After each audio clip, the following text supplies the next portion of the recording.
Hello everyone, मैं हूं आशीष और आप सभी का स्वागत करता हूं हमारे channel Get My University. NEET UG counselling को लेकर के बहुत सारे सवाल होते हैं मन में कि काउंसलिंग कैसे कंडक्ट कराया जाता है, काउंसलिंग का क्या स्ट्रक्चर होता है, एमसीसी जो काउंसलिंग कराती है वहां पे किस तरह के इंस्टीट्यूशन का पार्टिसिपेशन होता है, स्टेट की काउंसलिंग प्रोसेस में क्या पार्टिसिपेशन होता है गवर्नमेंट और प्राइवेट का, हम कहाँ पे एलिजिबल हैं और कहाँ पे एलिजिबल नहीं हैं, और साथ ही में बहुत सारे सवाल ये भी होते हैं कि क्या हम स्टेट के साथ में एमसीसी को भी लेकर के चल सकते हैं, क्या ज़रूरी है कि एमसीसी में पार्टिसिपेट करना, और जब आप स्टेट को भी सोच रहे हो क्या आप सीट को होल्ड करके आगे जा सकते हैं, किस कंडीशन में आपकी आगे की काउंसलिंग की प्रोसेस में जर्नी समाप्त हो सकती है।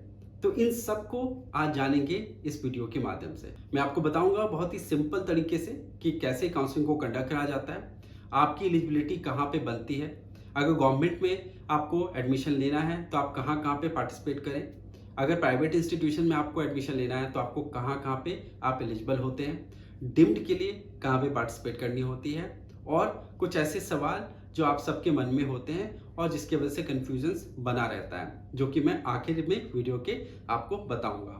तो इस वीडियो को आखिर तक जरूर देखिएगा और समझिए कि काउंसलिंग की क्या प्रोसेस होती है। हो सकता है आप में से कई ऐसे होंगे जिन्होंने पहले भी काउंसलिंग को देखा होगा और आपको इन सब के बारे में शायद पहले से जानकारी होगी, बट कई ऐसे स्टूडेंट हैं जो कि पहली बार काउंसलिंग को पार्टिसिपेट कर रहे होंगे, तो उनके मन के में जो सवाल होगा वो शायद ये वीडियो जरूर दूर करेगा। अगर आपके मन में कोई ऐसा भी सवाल हो जो इस वीडियो में कवर ना हो तो आप हमें कमेंट बॉक्स पर ड्रॉप करिए, हम उसे आंसर करने की कोशिश जरूर करेंगे। वीडियो को आखिर तक देखिए और पसंद आए तो हमारे चैनल को ज़्यादा से ज़्यादा लाइक करिए, शेयर करिए और सब्सक्राइब अगर नहीं किए हैं तो सब्सक्राइब जरूर करिएगा। काउंसलिंग का स्ट्रक्चर क्या होता है इंडिया में, ये मैं आपको बताता हूँ कि नीट यूजी काउंसलिंग में मेडिकल और डेंटल की काउंसलिंग को अगर आप पार्टिसिपेट करने वाले हैं तो आप दो काउंसलिंग के बारे में ध्यान रखिएगा। एक है सेंट्रलाइज काउंसलिंग प्रोसेस जो कि मेडिकल काउंसलिंग कमेटी कंडक्ट कराती है, दूसरा है स्टेट काउंसलिंग प्रोसेस जो कि स्टेट काउंसलिंग बॉडी कंडक्ट कराती है। अब मैं आपको समझाता हूँ कि सेंट्रलाइज काउंसलिंग प्रोसेस जो मेडिकल काउंसलिंग कमेटी कराती है कंडक्ट, वो कैसे होता है। इस प्रोसेस को पहले मैं आपको बता देता हूँ कि ये ऑनलाइन मोड पे किया जाता है। फॉर्म फिलिंग के प्रोसेस को राउंड 1, राउंड 2, मॉपअप तीनों राउंड में ओपन किया जाता है।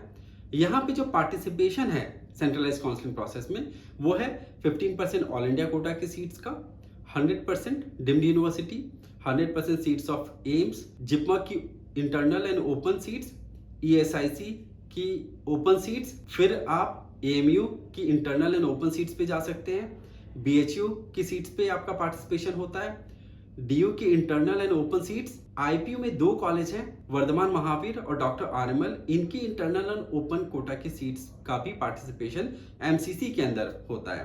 तो यहाँ पे आप एक टाइप ऑफ कॉलेज है जो कि आपको यहाँ पे नहीं दिख रहा होगा, वो है प्राइवेट इंस्टीट्यूशन। तो प्राइवेट इंस्टीट्यूशंस का सेंट्रलाइज काउंसलिंग प्रोसेस में कोई भी इन्वॉल्वमेंट नहीं होता है। प्राइवेट मेडिकल कॉलेज या डेंटल कॉलेज में एडमिशन लेने के लिए आपको स्टेट काउंसलिंग में पार्टिसिपेट करना होगा। अब यहाँ पे समझने वाली बात यह है कि 15% ऑल इंडिया कोटा होती क्या है।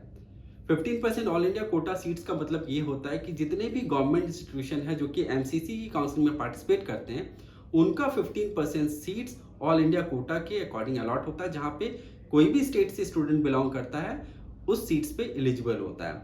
एग्जाम्पल के तौर पे समझिए कि अगर कोई भी गवर्नमेंट कॉलेज है जहाँ पे 100 सीट्स हैं तो उनका 15% सीट्स यानी कि 15 सीट्स ऑल इंडिया कोटा के थ्रू अलॉट होगी और रिमेनिंग 85% सीट्स यानी कि 85 सीट्स स्टेट कोटा सीट्स का पार्ट होता है, यानी कि स्टेट काउंसलिंग में उसे इन्वॉल्व किया जाता है, इंक्लूड किया जाता है, जहां पर सिर्फ डोमिसाइल स्टूडेंट ही पार्टिसिपेट करते हैं।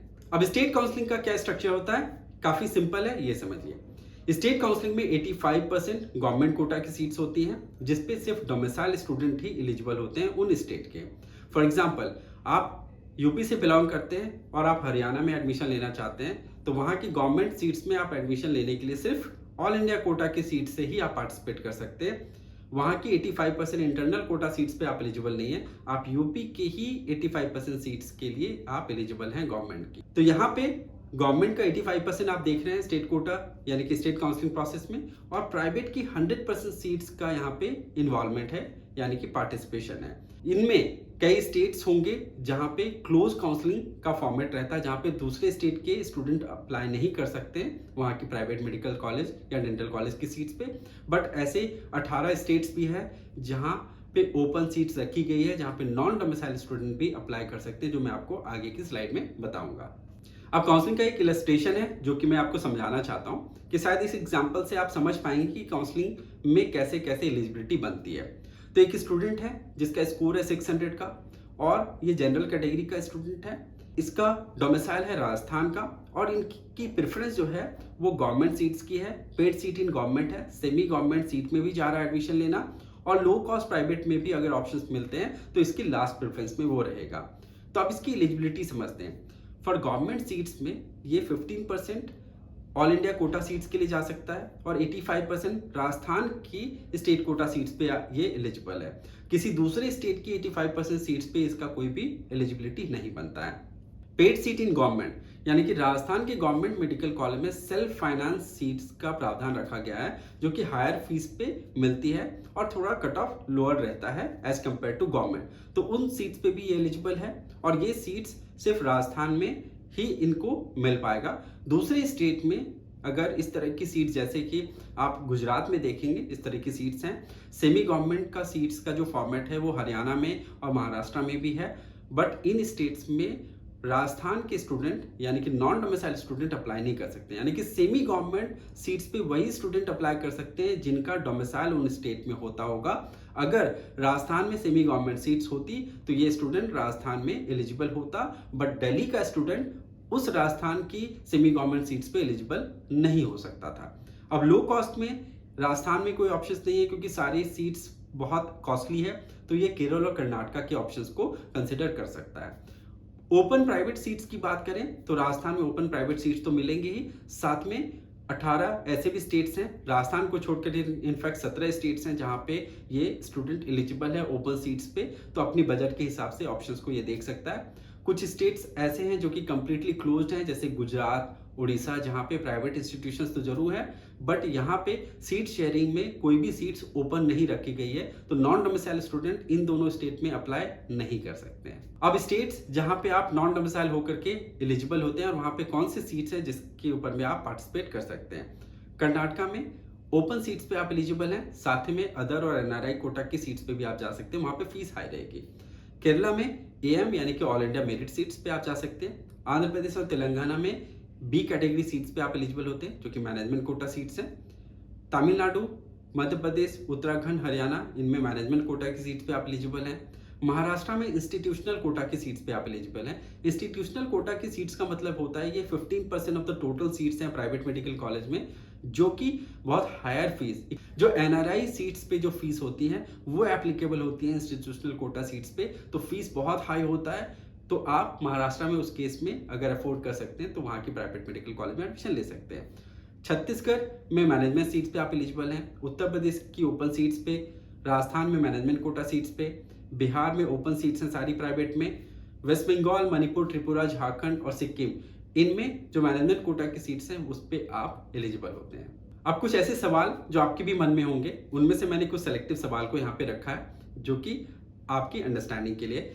पहला सवाल है, can we apply in MCC directly in round 2 और इन मॉप अप? क्योंकि ये जरूरी नहीं होता है कि आप पहले राउंड से किसी भी काउंसलिंग में पार्टिसिपेट करें, बट कुछ ऐसे भी काउंसलिंग होते हैं जहां पे फॉर्म फिलिंग के प्रोसेस को दोबारा रीओपन नहीं किया जाता है।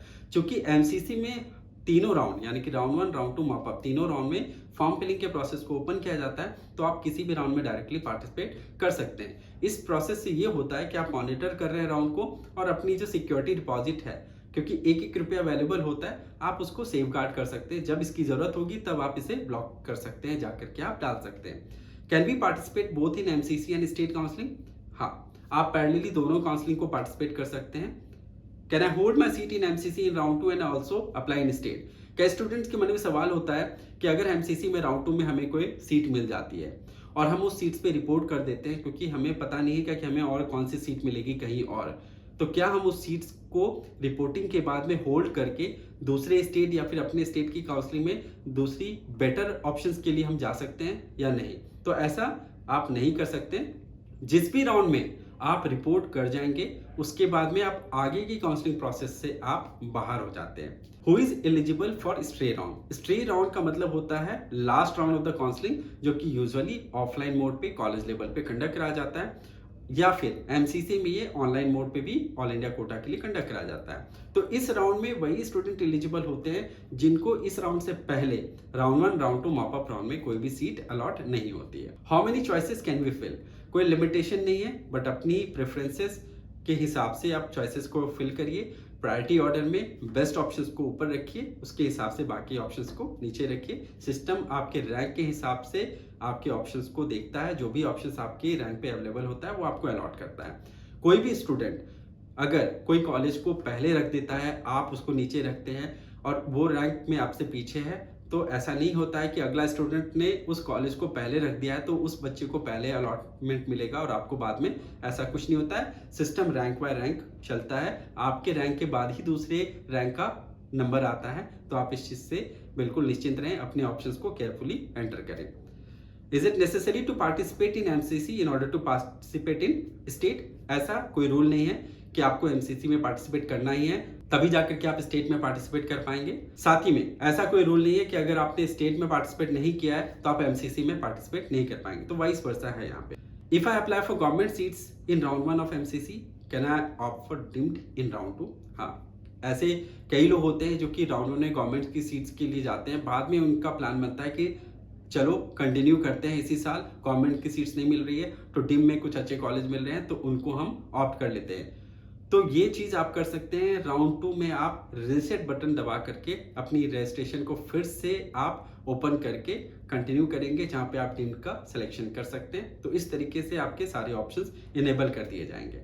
हो सकता है कई ऐसे सवाल होंगे जो कि मैंने यहाँ पे कवर नहीं किया है, जो आप हमारे कमेंट बॉक्स पर ड्रॉप करिए, will try to get back to you. हमारे साथ में जुड़े रहिए, इस तरह की और भी वीडियोस मैं आपके साथ में शेयर करूंगा। उम्मीद करता हूँ कि ये वीडियो आपको पसंद आया होगा, काउंसलिंग स्ट्रक्चर को लेकर के आपको क्लैरिटी मिली होगी।